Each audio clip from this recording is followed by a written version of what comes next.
Hello, welcome to Voice of Her Own and Living and Learning. I'm Allison Kinnear.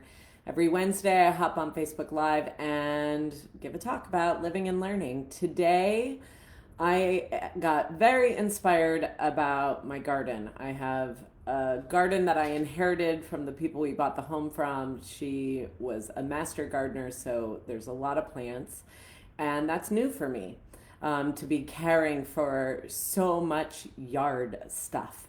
And as always, when I'm working in the garden, I get a lot of insight. And today, what I noticed is even though when COVID-19 happened and everything shut down, I was like, oh, this is great. I'm gonna like go out and clear out all the weeds in my yard because it's time, right? Like, and I now have more time, so let's go out and do it.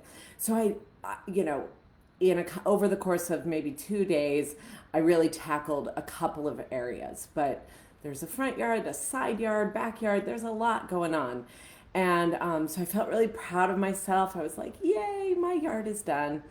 And then for the last few months, we've had off and on a lot of rain, basically. Like it sometimes feels like we're in winter. Today is different. Today I can wear short sleeves. Um, but the weather got really yucky, and I kind of was like, all right, I did my weeding, and I'm good to go. But every time I'd look out my windows into my yard, into my backyard, I could see all the areas that I didn't hit and all the weeds that were growing. And every time I'd go out into the garden, I would see it all. Now, what's interesting is my front yard also got really weedy, but because of COVID-19 and us sheltering in place for most of the time, I haven't been in my front yard that often. But every time I'd go out there, I would be hit with that same drain and overwhelm of like, oh, when is this going to end? Like, everything looks terrible, everything's in disarray.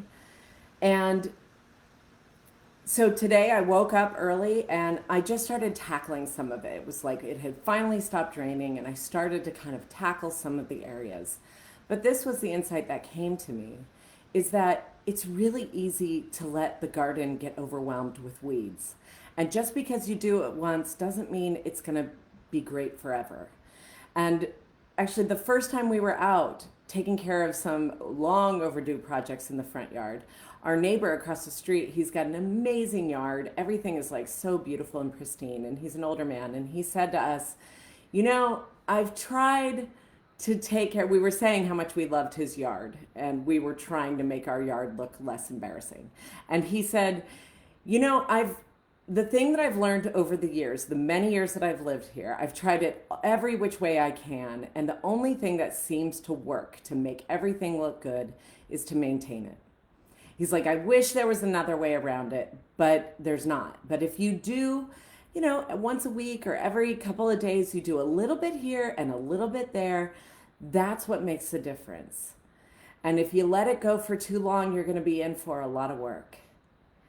And that struck me not just when it comes to yard care, but it strikes me on a metaphorical level. All of this that I'm talking about is a metaphor for life.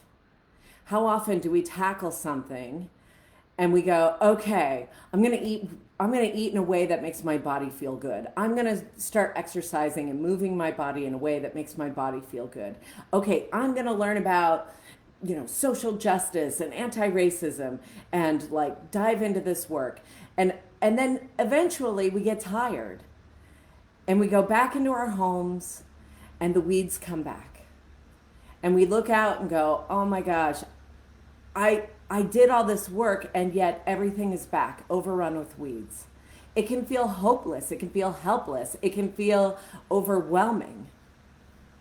And yet, just like the wisdom my neighbor shared, the only thing that helps is regular maintenance. And I know this from a personal level when it comes and a professional level, because I tend my garden often when it comes to communication, when it comes to confidence, when it comes to connecting with people in a deeper level. When it comes to setting boundaries, These are things that my garden used to be overrun with weeds. There was nothing good happening. But in time, not only did I learn the skills to kind of overhaul the garden, but I've learned the maintenance so that my inner critic doesn't run amok in my head. So that when the sheltering in place, a friend of mine just said, oh my gosh, it's been 100 days of sheltering in place. Like when that goes on for 100 days or longer and it starts weighing on our mental health, I tend that garden regularly so that I don't drop down, right? These are ways, and there are probably things that you do in your work or in your personal life where you tend to things regularly so they don't get out of hand. And this is the work that we are being called to do on so many levels. We're being called to tend our gardens when it comes to our self-care and when it comes to making decisions around ourselves and our families and our lives as COVID-19 and the weight of that keeps that pressure on us. We're having to tend our gardens when it comes to facing the long-standing social injustices and lack of justice, and how we as I'm assuming most of you are white people, we as white people are culpable in it. And when I think about my front yard, you know, I don't go in my front yard. I used to go in it every day because I would walk to my car and I would come back. I'd walk to the bus stop. So I passed by my front yard quite a bit. And so I would maintain it little bits here and there. I'd pull out the big yucky weeds and things like that. And I would be motivated to tend to it because I saw it. In so many ways, being white is like COVID-19, not to compare this in a direct way, I'm just talking metaphorical. It's like sheltering in place. I can shelter in place of my whiteness and never step out that front door. But it gets really claustrophobic in here, and my life is not good unless I walk out that front door and tend to my garden. This is the lure of kind of sheltering in our own homes and never going out into the discomfort, into the overwhelm, into the inconvenience, so to speak. All of that, we can get really like, oh, no, it's not worth it. I'm going to stay in my yard. And yet, we all feel the pain of that, right? Every time you look out the window, you go, oh, crud, my yard is overrun. Every time you encounter something where it's like the embarrassment sets in, the guilt sets in, you see a plant that you used to love and it's dead now, right? Metaphorically speaking, this happens to us not just in our gardens, but it happens to us in life. And we have let a lot of things die and go to seed in our garden as white people. We have probably let a lot of things die or go to seed when it comes to caring for ourselves during this shelter in place. And the thing that I'd like to offer you is just like I did this morning when I started out and I looked at everything and I went, oh my gosh, how is this ever going to happen? Like, how am I going to make this work? You just start somewhere. You start somewhere. You don't look at the whole thing. You start in one tiny area, one small area. You do that and you do a little bit more. You rest when you're tired. You get a cup of water. You rest, but then you go back and you tend again.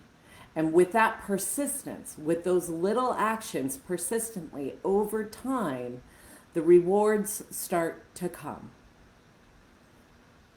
But all you have to do is decide, what is one tiny starting space? What are some weeds that need to be pulled out? What are some new beautiful plants that need to be planted? And before you can plant those new plants, you got to get rid of the junky ones, right? You got to get rid of the weeds first. Then you got to add the soil in and make things fertile. There's a lot that needs to happen before we can plant those new plants and be rest assured that they're going to grow and not die. We have to do the work. I mean, I have had wood chips. We just set some wood chips outside today. They have been in my shed for 3 years. 3 years. I can think about weeding all day long. I can think about putting those wood chips out all year long. But nothing will happen until I get out there and actually do something. I can think about eating well all I like. And by eating well, I don't mean eating well in terms of some standardized, what somebody else says, but like I know what my body responds to and I know what it doesn't like. I can think about doing that or I can actually do it. It's like having a book that you're really excited about and just keeping it on your nightstand but never opening it. It's like that book does you no good unless you actually read it. So if you are finding there are areas of your life where the weeds have taken over, what is one small action? What is one small starting place that you can tend to, that you can do the work around, that you can take a small actionable step around and maintain it? Do your best to maintain it. And if not, just knowing it's going to take a lot more work. It's going to take a lot more energy to do. Because sometimes the weather is terrible. It's raining, it's cold. And yes, I have rain pants. And yes, I have a coat. But sometimes I don't want to be with the discomfort of putting on that gear to get out there and do the work that needs to be done. Life gets stormy sometimes. But my guess is that you have rain gear too. You have things, you have tools to weather the storms of our lives to do the hard work. Sometimes we forget about that, but they're there. So I leave you with that.